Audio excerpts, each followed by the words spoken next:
Bismillahirrahmanirrahim. Assalamualaikum warahmatullahi wabarakatuh. Perkenalkan, nama saya Rega Relinada, NPM 19 10214, kelas C di mata kuliah Hukum Jaminan. Di sini saya akan mempresentasikan materi hukum jaminan untuk memenuhi tugas yang diberikan oleh Bapak Saim pada mata kuliah Hukum Jaminan. Nah, materi yang akan saya presentasikan adalah mengenai gadai secara umum.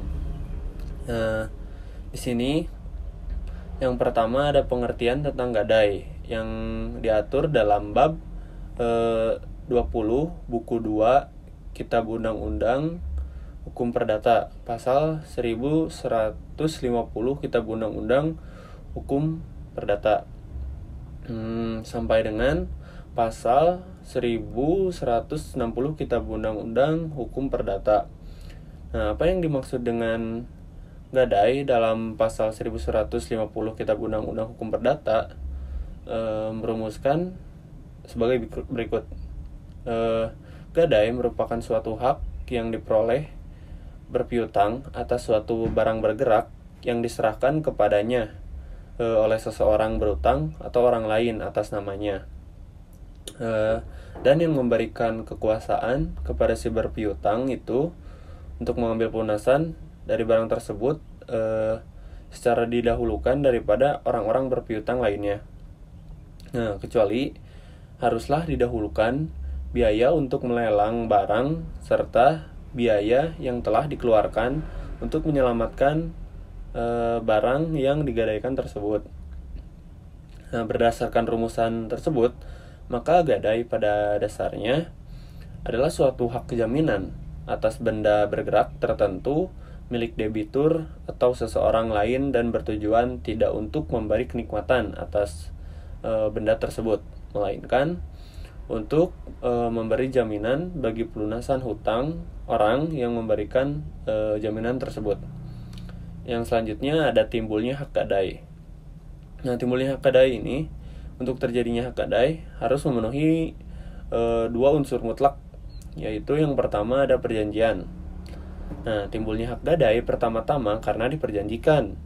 Perjanjian tersebut memang dimungkinkan berdasarkan ketentuan pasal 1132 Kitab Undang-Undang Hukum Perdata dan dipertegas dalam pasal 1133 Kitab Undang-Undang Hukum Perdata yang menyatakan bahwa hak untuk didahulukan di antara orang-orang berpiutang terbit dari hak-hak istimewa, hak gadai, dan hipotek.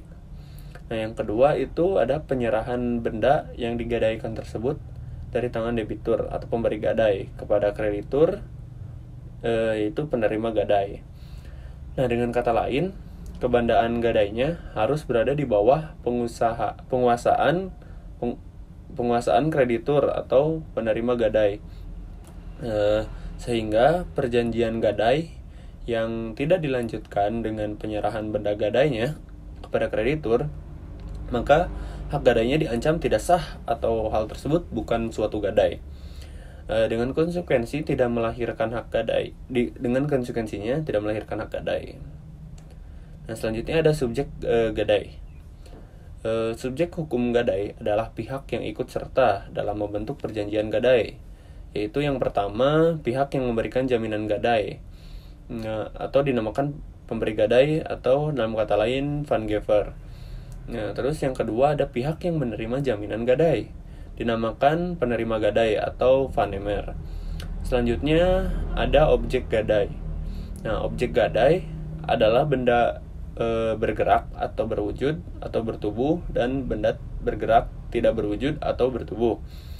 Untuk benda-benda bergerak tidak berwujud yang berupa macam-macam itu hak tagihan agar mendapatkan pembayaran sejumlah uang dapat digunakan surat-surat piutang. Nah, surat-surat piutang yang dimaksud adalah sebagai berikut. Yang pertama ada surat piutang atas nama atau dalam kata lain ordering of name. Nah, yaitu surat atau akta yang di dalamnya nama kreditur disebut dengan jelas tanpa tambahan apa-apa. Ini terdapat dalam pasal 1153 Kitab Undang-Undang Hukum Perdata. Nah, yang kedua ada surat piutang atas bawa atau kepada pembawa.